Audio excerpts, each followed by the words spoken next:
Well, thanks very much. It's a pleasure to be here. Just to give you a little bit of a user's guide to what I'll be talking about today, this is what is, I hope, the very beginnings of a work in progress, perhaps an eventual book project. So it's kind of a great opportunity for me to do just an initial run through some very preliminary ideas here and get some constructive feedback. What I'm also trying to do is bring together some of my scholarship, particularly some of the archival work I did for my first book, as well as some of the experiences I had as a erstwhile policymaker. So it's going to be a little bit of a hybrid on that, and we can explore any number of those directions. I'm going to begin with two quotes from Harry Truman during his time as president, one from 1948, one from 1951. I could put up another 10 or 15 very similar quotes. This was a sentiment that Truman expressed very, very often in a variety of contexts. We are faced now with what Almighty God intended us to be faced with in 1920. We are faced with the leadership of the free peoples of the world. We must assume that leadership if we expect our children not to have to go through the same situation that we had to go through with during the last 5 or 6 years.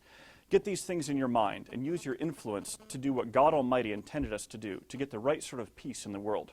Or a few years later, in 1920, I think the Almighty intended us to take leadership in the world to meet the very situation with which we are faced now. We didn't accept that invitation, and the Second World War was the result.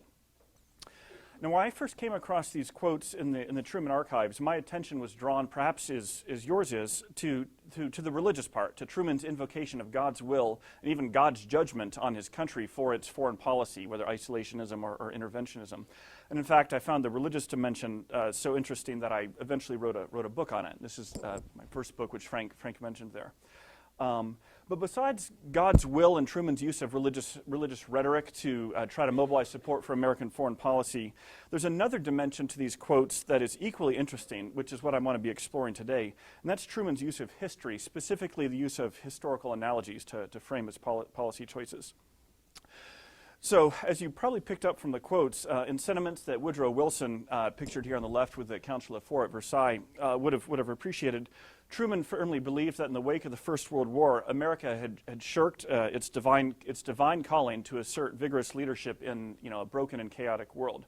And he lamented what he thought was America's isolationism in the 1920s, particularly the U.S. Senate's rejection of the Treaty of Versailles, the U.S. not joining the League of Nations. As you probably know, the opposition to that was led by Republican Senator Henry Cabot Lodge there, who, in hindsight, Truman saw as one of the villains, and essentially one of the ones who laid the groundwork for the eventual Great Depression, the rise of Japanese militarism, of European fascism with Mussolini and Hitler, and eventually World War II.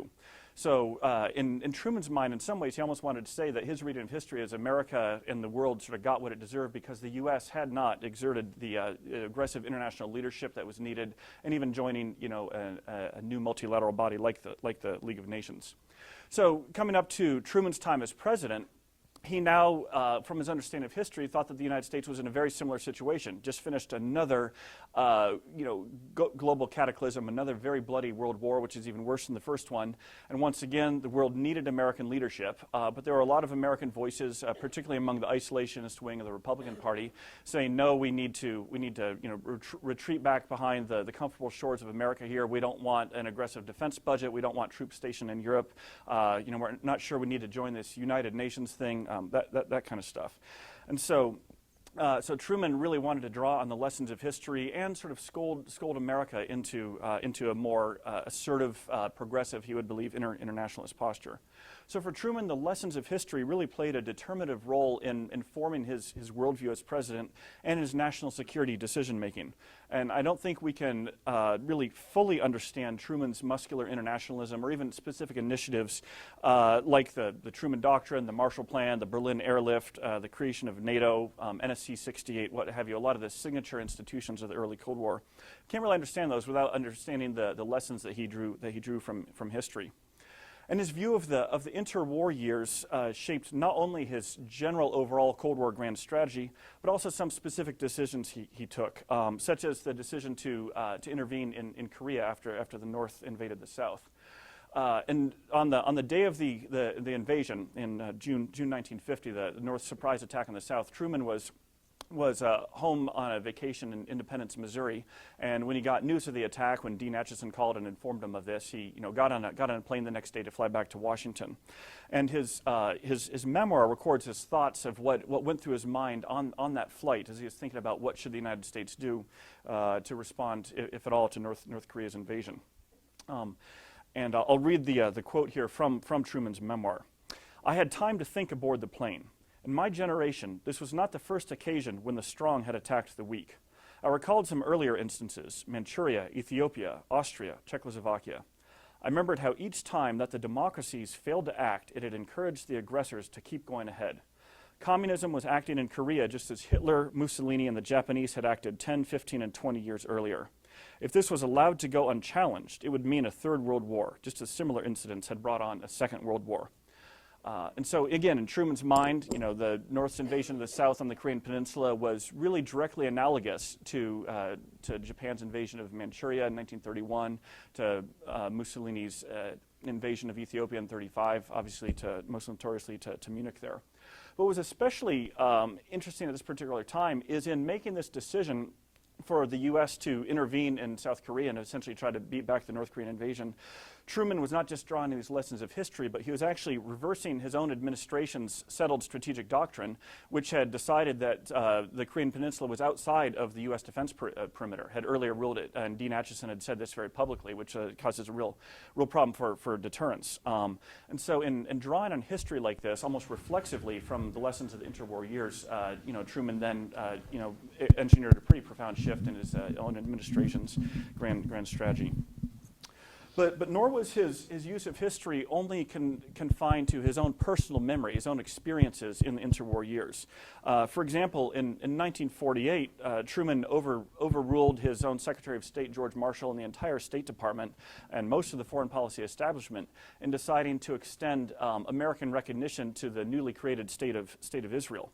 And again, lots of books have been written on the really complicated reasons behind why Truman did this. There seem to have been several. Domestic politics was part of it. Particularly his appeal to the Jewish American vote in the upcoming 1948 elections. Some of Truman's own sort of personal romantic attachments as a Christian and someone who had read a lot of biblical history to a notion that Israel did belong to the Jewish people. But I think there's a good case to be made that ancient history also shaped Truman's decision. So shortly after and a little grandiose here, but shortly, this is a very telling quote. Shortly after Truman extended recognition to Israel, he met with a group of American Jewish leaders. And he was introduced, just as Frank kindly introduced me, the introduction was, here's the man who helped to create the State of Israel.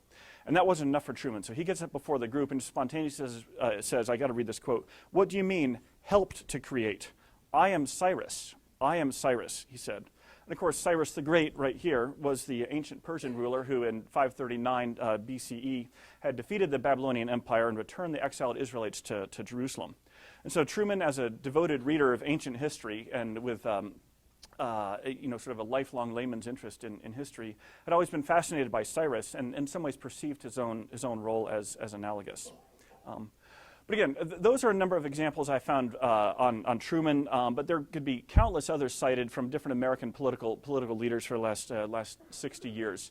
For example, President Kennedy, at the time of the Cuban Missile Crisis, actually had a fairly complex engagement with a number of different possible historical analogies as he tried to think through the options. So he had recently read Barbara Tuchman's classic The Guns of August about Europe in 1914, was very much mindful of escalation problems.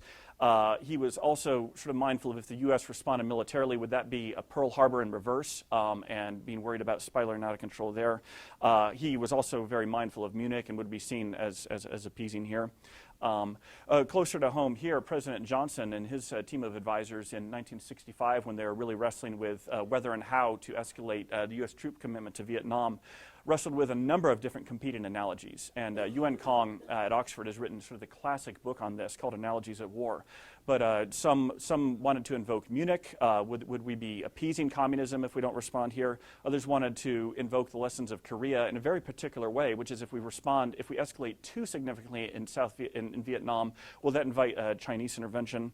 Others wanted to, particularly George Ball, was on the losing side, wanted to invoke the Dien Bien Phu analogy and basically saying, look, the French got their tails kicked, and we need to learn the same lesson. And of course, on the domestic politics, the loss of China and the lessons there weighed heavily that Johnson did not want to be known as another Democrat to lose an Asian country to communism.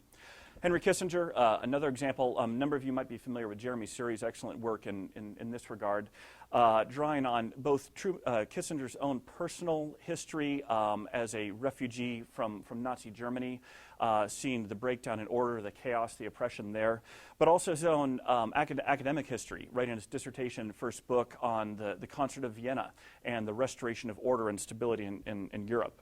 So his personal history as well as his academic lessons of history both really merge in Kissinger's mind to create a worldview that privileges international order and stability over more idealistic notions of justice.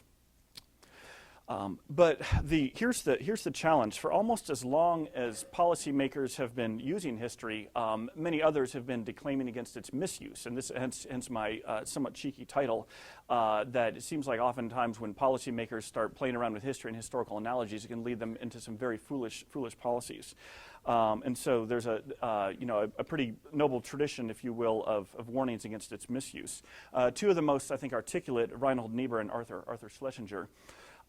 Niebuhr wrote quite a bit on a philosophy of history, but one really trenchant essay I found he wrote in the Atlantic Monthly in 1954, and he was worried about sort of a growing sentiment that he was hearing a lot that history was predictable, that history is inevitable, and that because the rise of totalitarianism in the 1930s had led inevitably to a hot war, that now communist totalitarianism was going to lead inevitably for the Cold War to turn hot. So Niebuhr had this to say: many historical miscalculations are due to mistaken analogies. History is fruitful of recurrences and therefore of analogies. If it were not so, then no lessons could be learned from history. But since history also elaborates endless dramatic variations, none of the analogies are exact enough to become the basis for prediction. That's a very vintage Niebuhrian, on the one hand this, on the other hand that, and we need sort of, kind of a chastened realism about how we approach these things. Schlesinger, many of you may know, sometime policymaker and a longtime historian and public intellectual as well, and also a protege of Niebuhr. More recently, one of the last books he did had a really interesting essay on the inscrutability of history, and this is what Schlesinger had to say. He lamented what he called the depressing persistence of the mentality which makes policy through stereotype, through historical generalization, wrenched illegitimately out of the past and imposed mechanically on the future. Santayana's aphorism must be reversed. Too often it is those who can remember the past who are condemned to repeat it. And then many of you may be familiar with political scientist Robert Jervis, and in his classic Perception and Misperception had another gloss on Santayana saying, those who remember the past are condemned to make the opposite mistakes. So again, I think a number of trenchant critiques can be brought to bear to policymakers who really do draw the wrong lessons, if you will, on history. More recently, in a more practical vein, you may be familiar with a couple of these books, Ernie May and Richard Neustadt's classic Thinking in Time on using history for decision makers, and also Margaret Millen's new one, Dangerous Games, the uses and abuses of history, just came out last year. Both of these are written with the presumption, which they back with fairly substantial evidence, that history is misused by policymakers as much as, even more than it's ignored. And especially for the Neustadt and May project, the thinking went, since policymakers are inevitably going to try to use history, we might as well at least teach them how to use it more constructively. And that was the effort with their book, and a very popular class that they taught for many years at Harvard. But overall, I think this still remains an area without a substantial body of scholarship. Other scholars, I mentioned Yuen Kong has written a good book on this. Chris Hemmer have tried to refine the May and Neustadt argument, particularly showing how historical analogies can shape, in a decision maker's mind, shape the range of perceived options available. Jeff Record has done a couple of books on how the Munich and Vietnam analogies are so recurrent in American national security decision making.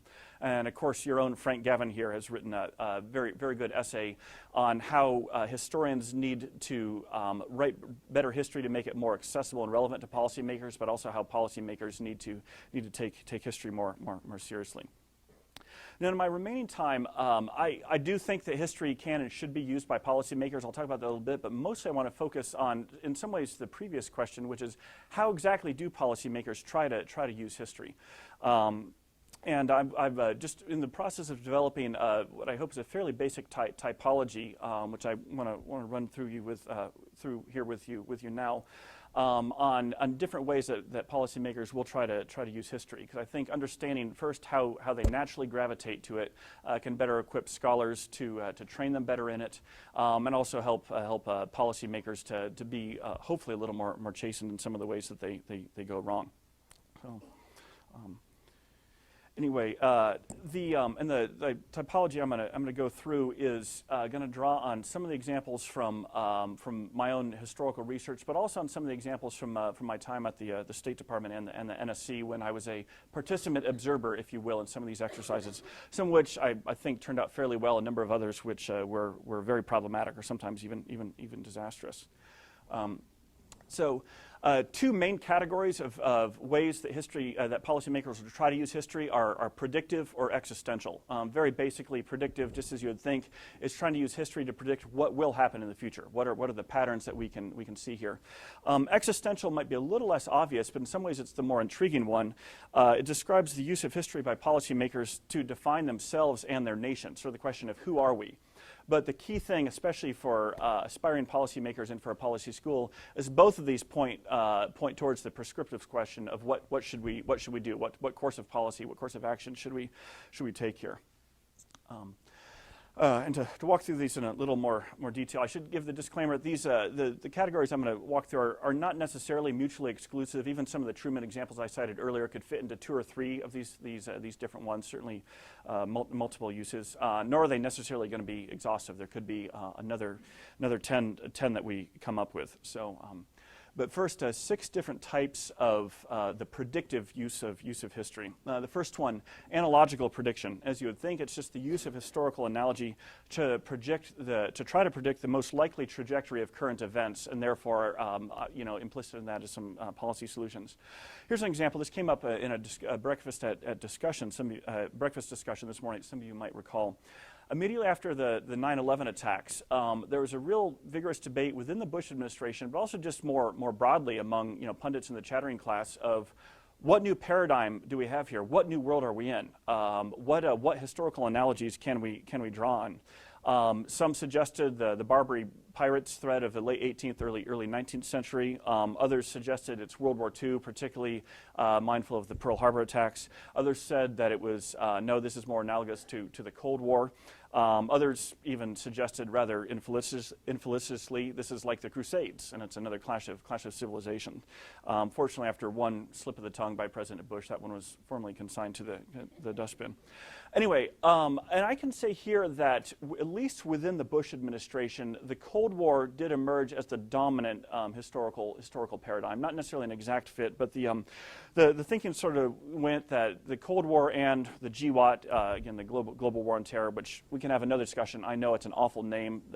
Anyway, fortunately that one's also being expunged. But both the Cold War and the war on terror were seen as going to be long ideological struggles, but still having localized kinetic conflicts, seen as having both a domestic threat as well as an international threat problem, seen as having certainly a very vigorous military dimension, but also a law enforcement dimension.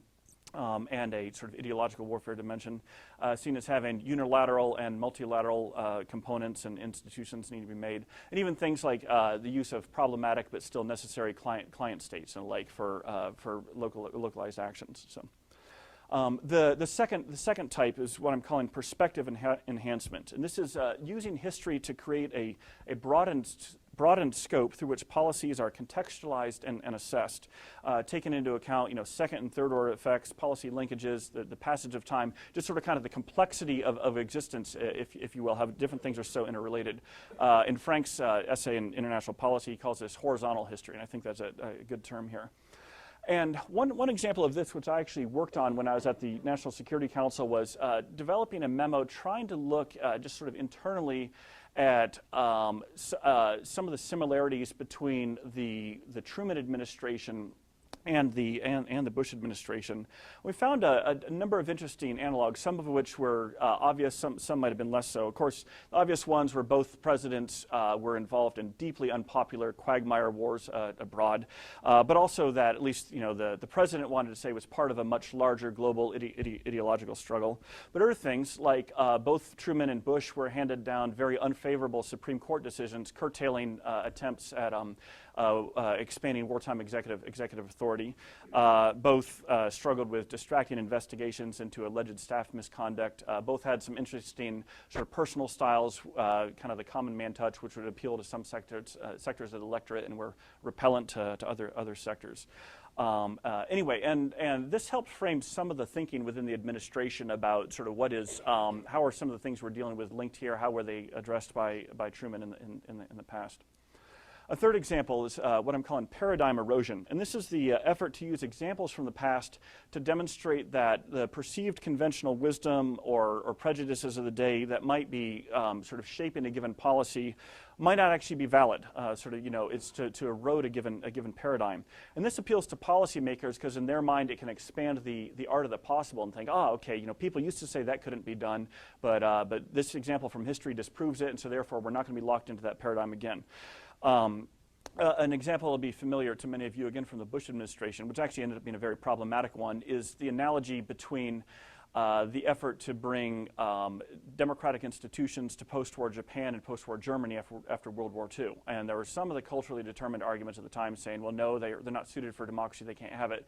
So there were internal studies on this done within the NSC on the lessons from the post-war Japan reconstruction. And this was also a rhetorical device that President Bush would use in the run-up to the Iraq War, especially in his AEI speech in February 2003, but also even years later when he was still trying to justify it. But these can be very precarious, as a number of you, I'm sure, are thinking, and as eventually became evident. There was a lot of discontinuities and dissimilarities between those analogies. And that's where I think the administration would have been well-suited to read John Dower's, unfortunately little noticed but very prescient article in the February 2003 Boston Review. Dower, if you don't know, is one of the leading historians of 20th century Japan, essentially cautioning against using the Japan analogy in the run-up to the Iraq War. So, another one that's maybe less appreciated but was more recent is in the war planning for the 2003 Iraq War. A lot of the war planners were drawing on what they thought were some of the lessons from the paradigm erosion in 1991. Again, you may remember the 1991 Gulf War.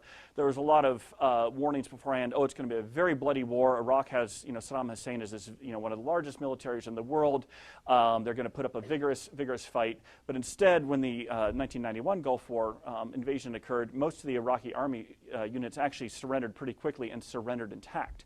And so some of the thinking going into the 2003 Iraq War planning was, all right, well, all the naysayers before were wrong about how strong a defense that the Iraqi army would put up. They were wrong in 1991, and what we actually saw is the Iraqi army units are just going to surrender intact. And so this is going to make Phase 4 reconstruction pretty simple and pretty easy.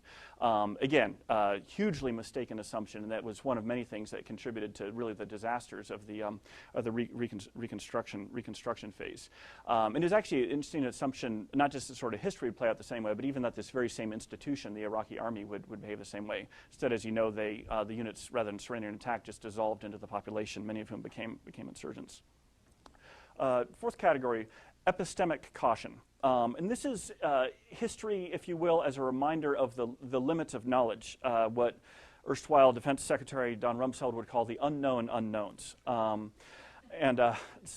this is where I think the Eisenhower administration actually internalized this in I think a pretty helpful and positive way, particularly with their Project Solarium, which a number of you might be familiar with. So this is in 1953, the Eisenhower administration takes office, and they're kind of casting about how do we construct our national security strategy, what doctrine will we use, what plans will we use. And a number of things were bearing on them. One was the realization of a number of recent intelligence failures. They caught by surprise with the Pearl Harbor attacks, North Korea's invasion of South Korea. But the other was, as they cast about for analogies, realizing there are no analogies. We're in a fundamentally unprecedented new system here. You know, first time that nuclear weapons were part of the arsenal of the two major powers in an inchoate conflict. First time, really, that they were dealing with the Soviet Union, Soviet communism post-Stalin, who had just died. And so this is where, in some ways, history actually, the fact that history couldn't tell them what to do, other than saying you don't really know what's going to happen, brought in, I think, some needful epistemic caution. So in doing this Solarium project planning exercise, rather than saying, okay, we're going to predict what's going to happen in the future, they said, we don't know what's going to happen, so we're going to map out multiple alternative scenarios and say, if this would be the scenario, what steps would we take? If this would be the scenario, what steps would we take? Precisely because we can't predict that. Another type of predictive history, error avoidance. This is, again, one of the most obvious ones, learning from the past in the conventional sense, the lessons of history to show how certain policy lines and assumptions might be ineffective or mistaken. One kind of small but intriguing way that this was used in the Bush administration is some of you may remember the very, very brief but interesting tenure of John Danforth as the U.S. ambassador to the UN. And one of the projects he wanted to pursue there was this idea, you know, he's also an ordained Episcopalian minister. He wanted to bring together all the religious leaders, or most of the religious leaders of all the world's religions in this kind of pan-religious alliance for peace and reconciliation. And he was really keen to advance this and sort of get the State Department and the White House on board. And I was working for Steve Krasner in the policy planning staff at the time, and we sort of sat down and we were asked by Secretary Rice to do an assessment of this. And this is where I actually drew on some of my work on the Truman and Eisenhower and Religion book. And basically, Truman and Eisenhower had both tried to do very similar projects and uniting all the religious leaders of the world for peace and against communism. And where they had fallen afoul was lots of squabbling and strife amongst the different religious leaders. Essentially, yeah, we can all agree we don't like communism, we like peace, but we also don't like each other, so we're not going to work together. So anyway, another more interesting one, again, drawing on the Iraq War. In 2006, when the White House, I think, finally became mindful of just what a true disaster was occurring in Iraq, how it really was about to go over the precipice into complete meltdown, President Bush read Alistair Horn's classic book, A Savage War of Peace, about the French-Algerian War in the 50s and 60s, and then brought in Horn to meet with him and tried to understand what are some of the lessons here, some of the errors to avoid from the French counterinsurgency campaign in Algeria, particularly which had been very brutal, had used lots of torture, and had alienated the local population. And at least some of that went into making Bush, I think, more receptive to the plan that Petraeus was developing at the same time, along with a number of other people. It's sort of, the surge now has, 1,000 fathers and mothers claiming credit for it. But anyway, that did go into, I think, sort of shaping some of his receptivity to a counterinsurgency strategy that would privilege population protection, seeing how it hadn't worked before. Then the final example in this category is institutional guidance. And this is meant in the very literal sense, using history on how institutions were constructed in the past for guidance on how to construct them in a similar era. And again, this is where I think the Bush administration's use of the Cold War as kind of the dominant analytic paradigm for the global war on terror also came into play. And so a lot of work was done at the State Department and the NSC on looking at what are the lessons that can be drawn on the national and international multilateral institutions that were constructed in the first 10 years of the Cold War. So domestically, the Department of Defense, CIA, NSC, then internationally, the UN, NATO, IMF, GATT, and the like. And essentially a sense that because we're in this sort of this new paradigm, this new era, new institutions are also needed to be built, whether to address the global terrorist threat or to address the murkier spirits of globalization. And so this is why the administration, Congress, a lot of this thinking went into creating the Department of Homeland Security, the Director of National Intelligence, the National Counterterrorism Center, et cetera, some of which have worked okay, others have been kind of bureaucratic disasters. I'm not here to pass judgment necessarily on those, but rather to say that there was a very conscious effort to draw on the lessons of early Cold War institution building. Condi Rice was particularly taken with this. She's big fan of Dean Acheson, and she would often sort of refer back to President of the Creation. Just as Acheson was president at the first creation, we're present at the second creation here. Another example could be even sort of a very particular work on how are new institutions be built for the ideological warfare campaign of the global war on terror. And I was tasked with looking at how did the U.S. government organize itself to kind of fight the psychological and ideological warfare campaign against communism in the early Cold War, and what are some lessons to be drawn there.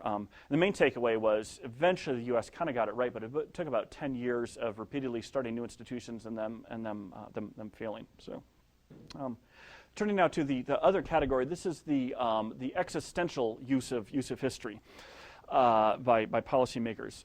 The first type is what I'm calling public conscience mobilization, and this is where policymakers will deliberately invoke historical antecedents to kind of elicit a certain frame of mind in the public, and thus marshal political support for a policy agenda. Classic example is those Truman quotes I used at the beginning to get American people supporting a vigorous internationalist Cold War policy.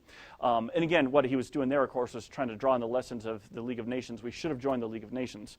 More recently, Bush tried to do the same trick, except for using the League of Nations in a different way. You may be familiar with his September 2002 speech to the UN General Assembly, warning them, don't become another League of Nations, and implicitly sort of saying to the rest of the world, if the UN doesn't get behind a vigorous resolution in support of the Iraq War, it risks going the way of the League of Nations.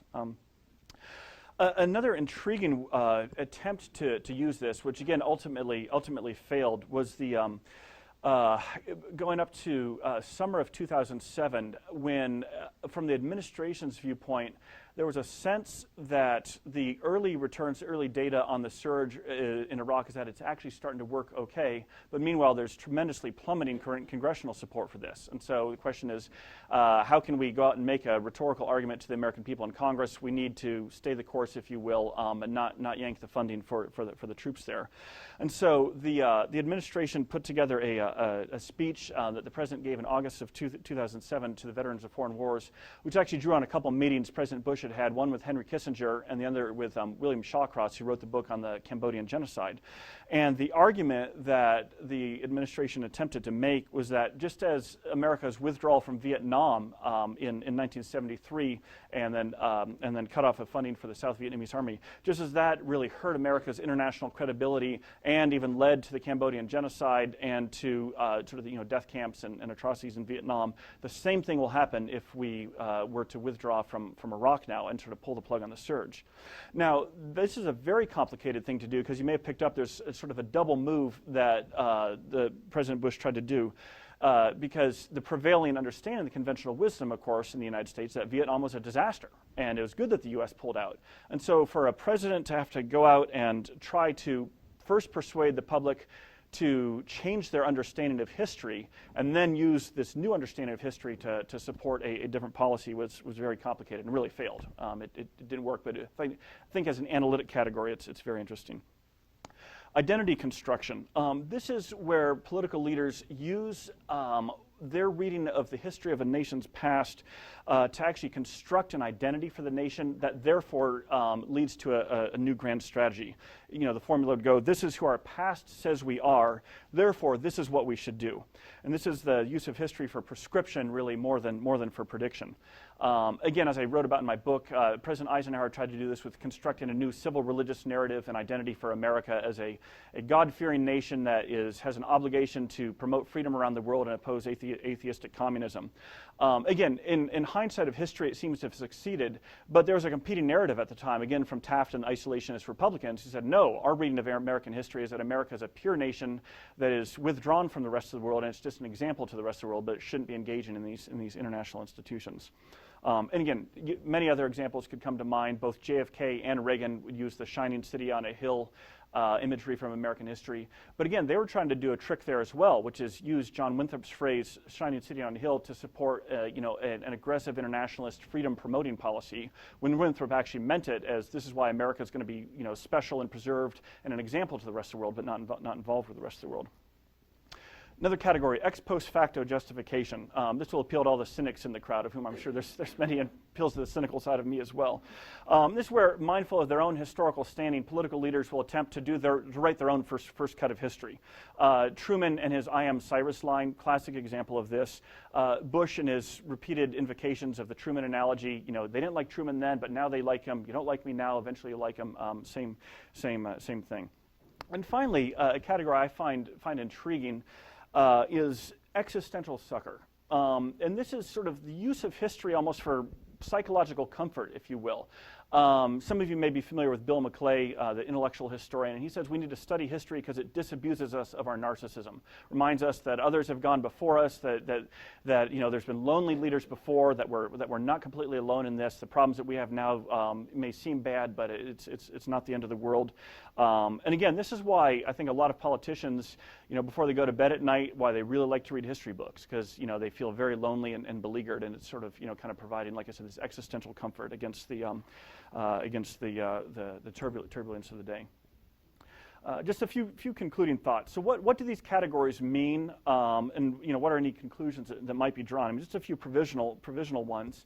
You know, I'm not saying these categories lead to good or bad history. In all of these categories, I've tried to give examples a few times where maybe it was used well, other times where it was used for disastrous results. I mean, really, the acid test ultimately is when policy makers are using history. Are they using it with accuracy and with insight? And is it leading to good policies? Does it work? I mean, ultimately, that's what they're to be judging on. Noting.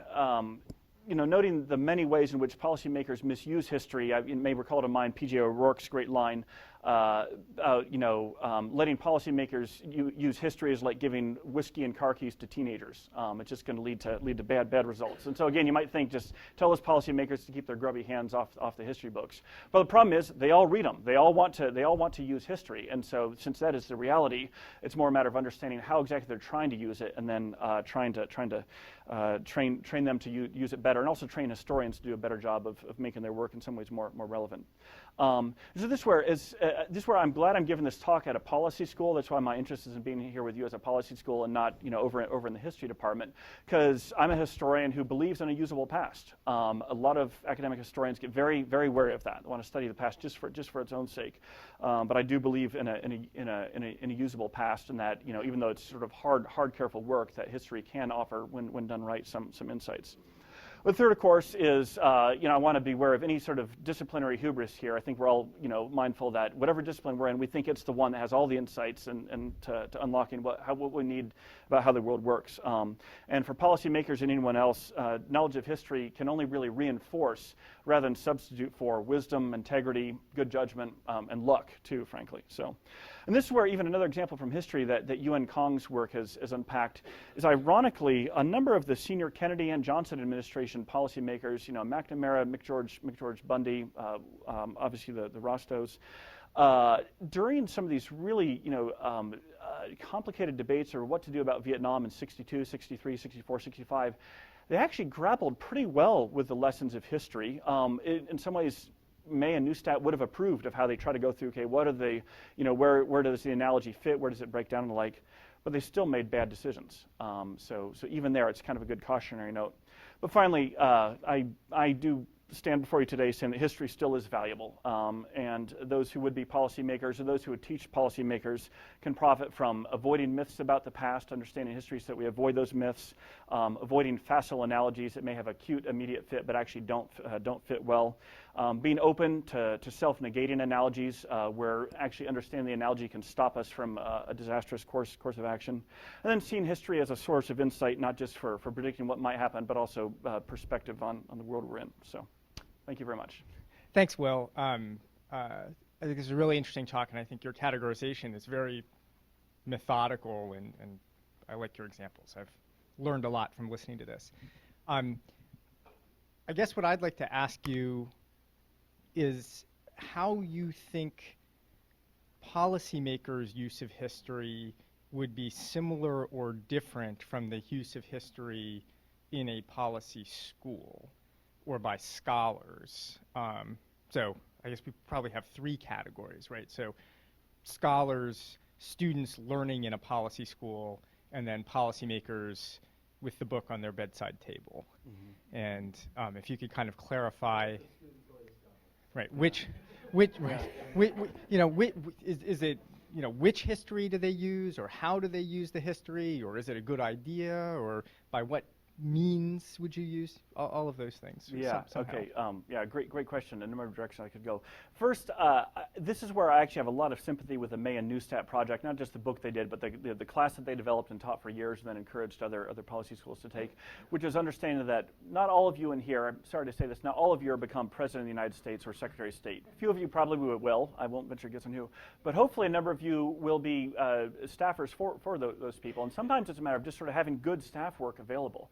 Having people who were trained in the policy schools on just how do you use the tools, the insights of history to just be more careful about how we think through these things, but also just sort of a basic knowledge base.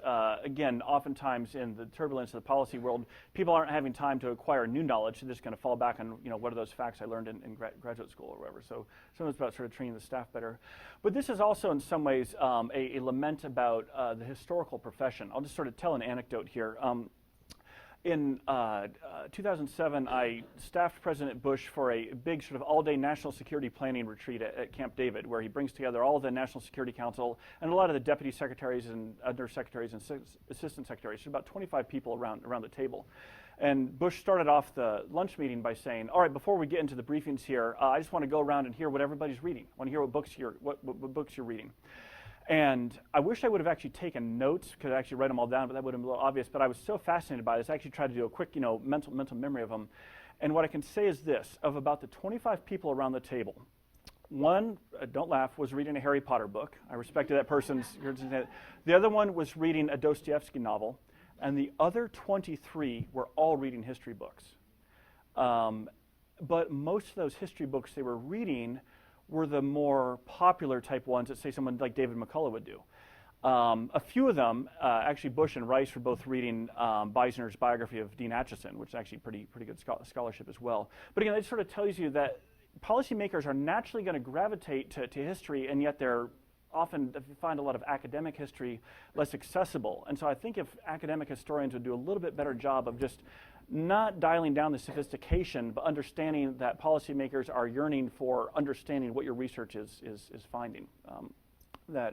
I think that it could be put to really good use. But I don't want to be seen as saying that if we only understood more history, everything would be just fine. I think it'd be, again, I'm with May and Neustadt, it'd be marginally better. Can I just put a little point on this? And then yeah, although you need to take that up with Ethan, who's trying to. Okay. Exactly. Right, but I remember a famous historian who I shan't name right now giving a talk, who basically said what we should be doing in terms of education, scholarship, and teaching is teaching students many facts, right? History. You should understand all the facts, because we don't know which facts are going to matter, or we can't tell which analogy we're going to want to grab, but just knowing lots of facts would help.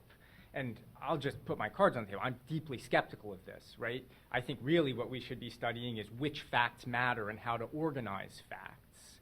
But you may have a similar or a different view, but can you say a little bit more about not the policymakers, but now specifically the teaching? Like, what aspects of history and analogies and use of history would you want to convey to the students in the room? There are a bunch of them. Well, if the choice is between teaching facts or teaching fiction, I'm certainly on the side of teaching facts. Although, why not? I mean, sometimes it feels like fiction there in the policy world.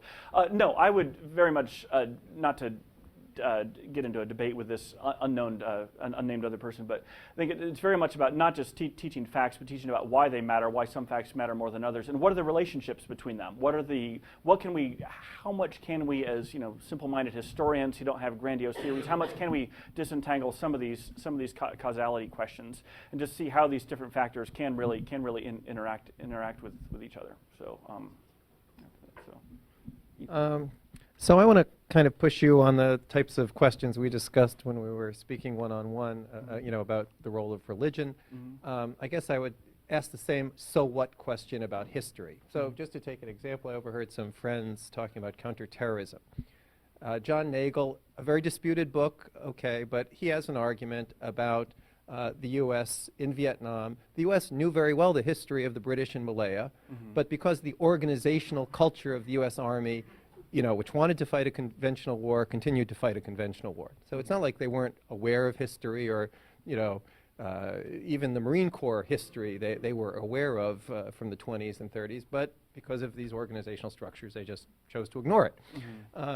So, again, I guess, my view is history is used to sell or justify a policy, but I would push back on how relevant it really is in shaping that policy. So I wonder if you can, if I can just push you on that a little bit. Yeah.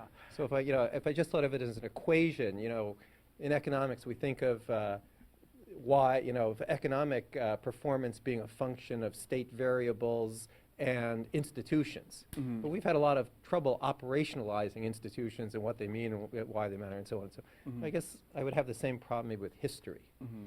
Am I correct? I think there's two questions in there you're asking. The first is, how much does history shape policy? And the second is, how much should it shape policy? Yeah. And then just the third thing is, what is history? Because history is very,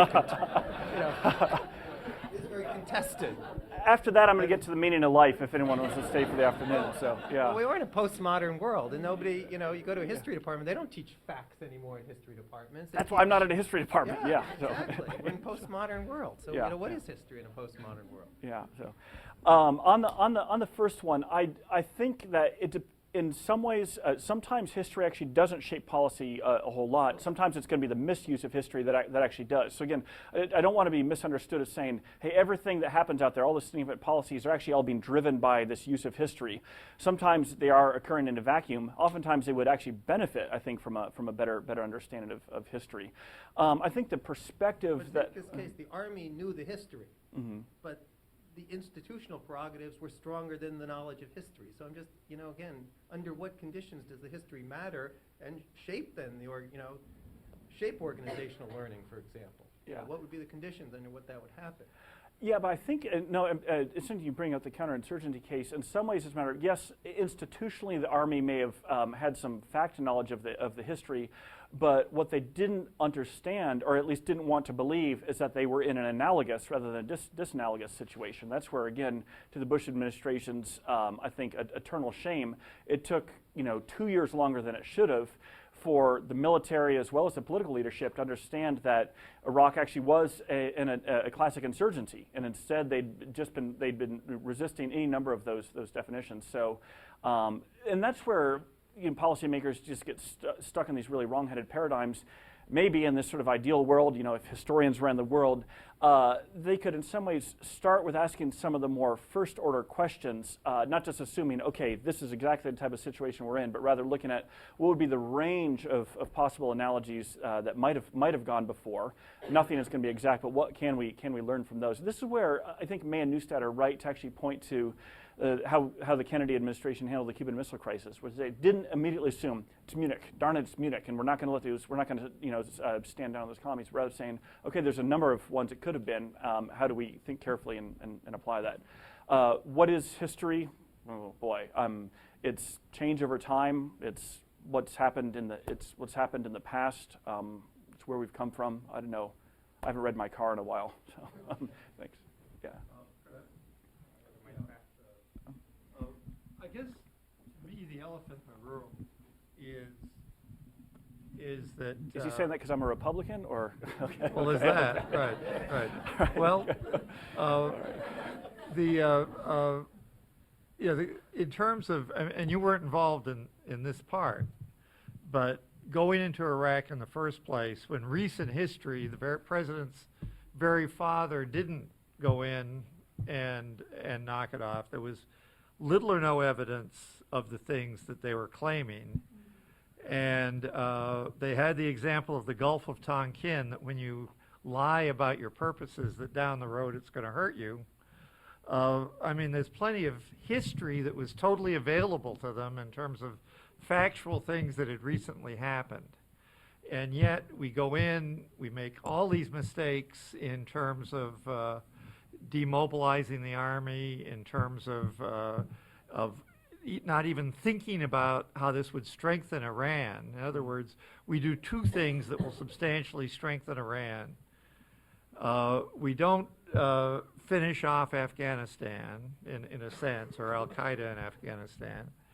And I mean, it's like, where was the history? I mean, and Donald Graham basically was going to go and convert Iraq to Christianity, and as far as I can see, part of the White House was signing off on that. I mean, Franklin Graham. Franklin Graham, yeah. Donald Graham's the publisher of the Washington Post. Yeah. But I mean, the point is that we've got this thing that certainly in its execution, I think, maybe not everybody thinks has been a disaster, but I think most do. I mean, even independently of whether or not we went in. And so analogies of history that kind of are being brought in at the back end in the second Bush term are almost irrelevant. And Bush, I mean, one thing that you do know about Bush is that his wife was always talking about how he never read anything, at least while he was governor.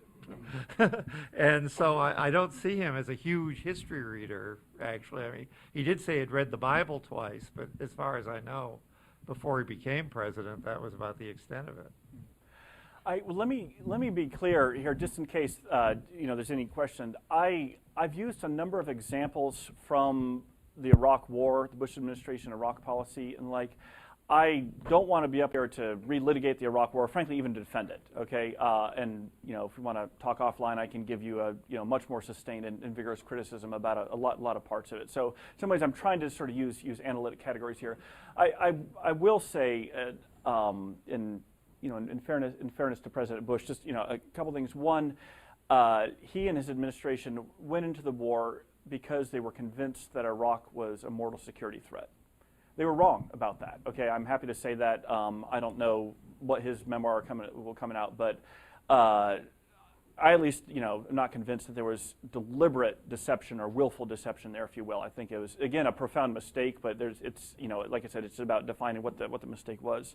And actually, and maybe this will forever sort of curse the possibility of any historians working in a policy school. Bush actually does read a lot of history books. I think he came to it later in the game, and would often sort of invite in, historians for different discussion salons and everything. But it seemed to have been something he came to a little later in the administration. So. Okay, I have a two-part related question. The first is you tell a very persuasive story about how policymakers may use history, and it's a sort of active voice kind of story. I'm also wondering how these decision makers select from history, and if there's something we know about who it is that may be involved in bringing certain history to the attention of these powerful decision makers, and that seems to be an intriguing part of the story.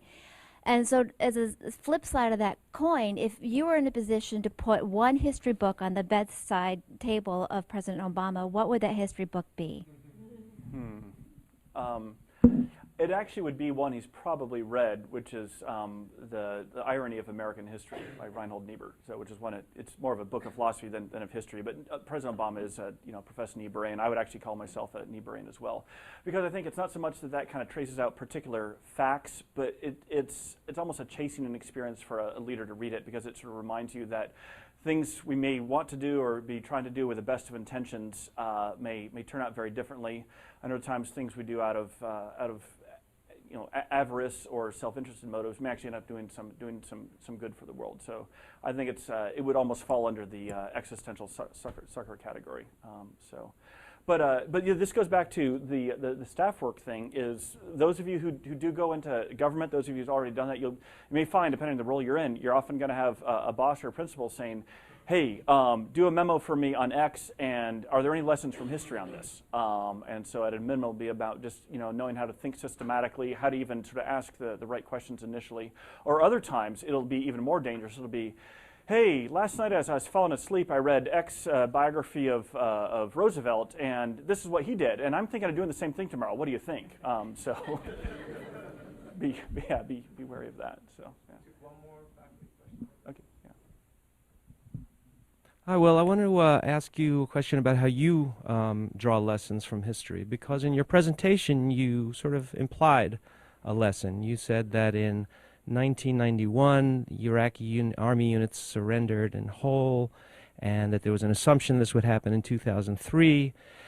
But in fact, they melted back into the populace and then joined the insurgency. The assumption, the implication being, I think, that the lesson is that because they didn't surrender as whole units, that's why they joined the insurgency.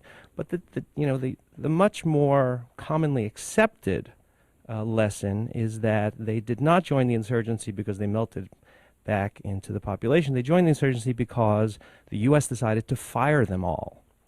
And in fact, the insurgency didn't wane until about 2006 when the U.S. decided to rehire them all with the awakening and the